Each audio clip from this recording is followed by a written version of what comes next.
Well, that was bad. I swallowed a little bit of spit as I breathed in to say hello. Oh, I hope my face isn't too red.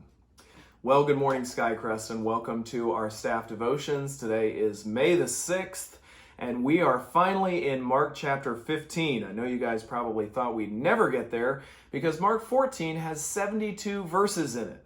But we finally made it through chapter 14, and now we're in Mark 15, verses 1 through 11.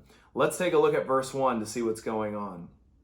As soon as it was morning, the chief priests held a consultation with the elders and the scribes and the whole council. So you remember the night before, on Thursday night, Jesus was arrested in the garden. He was taken to the house of Caiaphas, where they interrogated him.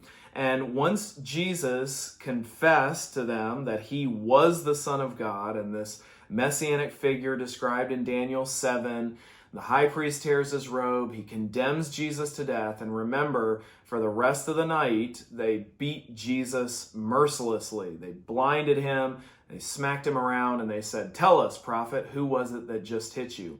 They also ripped out parts of his beard, they spit on him, and so by the time morning breaks, Jesus is looking pretty rough. The whole Sanhedrin meets and they condemn Jesus to death officially, and they bring him to the only person who was allowed to kill him, Pontius Pilate.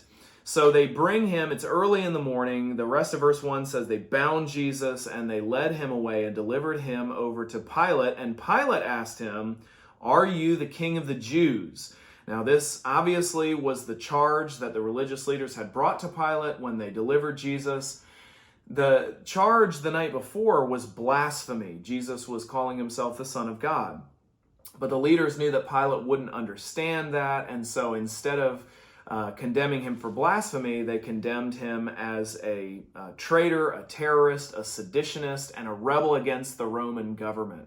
He's calling himself the king. So Pilate asked Jesus, point blank, "Are you the king of the Jews?"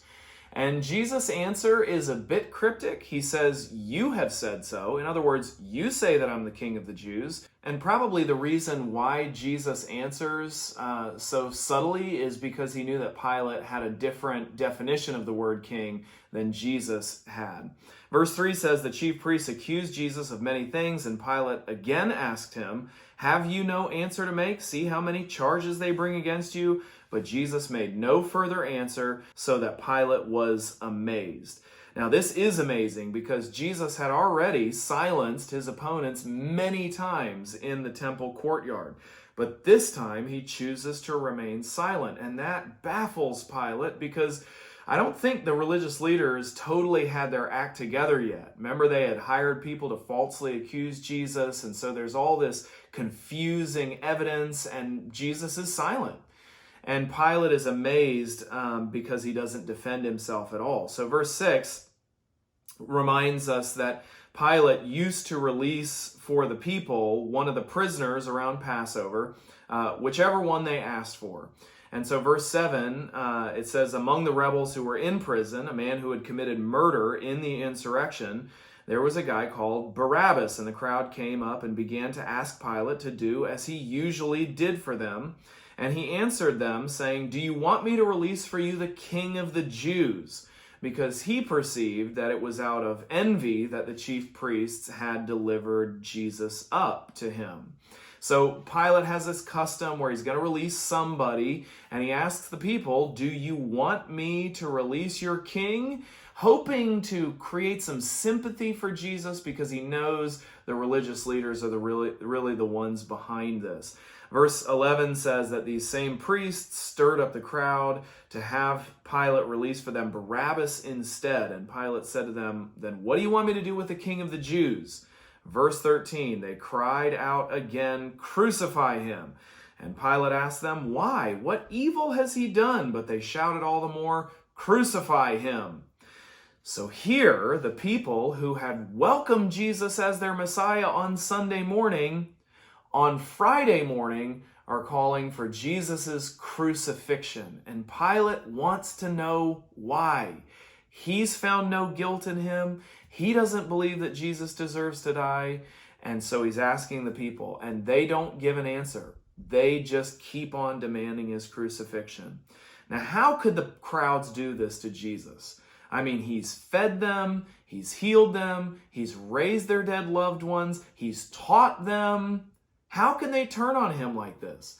Well, I think there's several different things going on here that make this possible. Number one, it's early in the morning. The city has just woken up. Maybe they haven't had their morning coffee yet, and they hear in the streets a huge commotion. And all the religious leaders are standing up and they're decrying Jesus of Nazareth. Then they take a look at Jesus and he's all beaten and bloody and half of his beard has been ripped out. His eyes are swollen shut. I mean, he looks like a criminal. So the religious leaders are the ones stirring up the crowds and causing them to turn on Jesus on this Friday morning. Verse 15 says, "So Pilate, wishing to satisfy the crowd, although he knows Jesus is innocent, released for them Barabbas, and having scourged Jesus, he delivered him to be crucified." Now that word scourged is very important, all right? It describes the Roman process of beating a condemned criminal to the point of death without actually killing him. They used a whip called the cat of nine tails, which was a leather whip that had 9 strands on it, and embedded in these strands were sharpened objects like bone and metal. The condemned criminal would have been stripped naked and tied with his hands to a post that was about shoulder height, and a guard would have stood behind him and whipped him until he was hanging in tatters. It was designed to cause as much pain as possible while still allowing the prisoner to remain semi-conscious through the whole thing. So Mark in this story places the blame for Jesus' crucifixion squarely on the shoulders of 3 different groups of people. Number 1, he says the leaders were responsible for crucifying Jesus because they were envious of him. The people loved Jesus' teaching, they loved his miracles, they loved being fed by Jesus, and the religious establishment was feeling threatened by Jesus' popularity, so they wanted to take him out. Number 2, the crowds were to blame for Jesus' crucifixion because they were willfully ignorant, and although they knew who Jesus was and they remembered his teaching, they decided to side with their religious leaders against Jesus when it really mattered.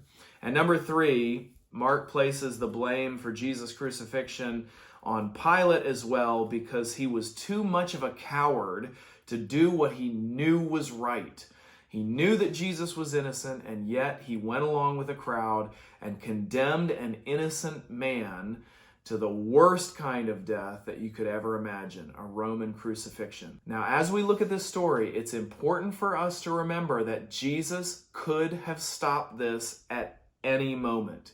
He could have easily condemned the religious leaders, convinced the ignorant crowd, and conquered the Roman government, starting with Pilate himself. But Jesus does none of those things.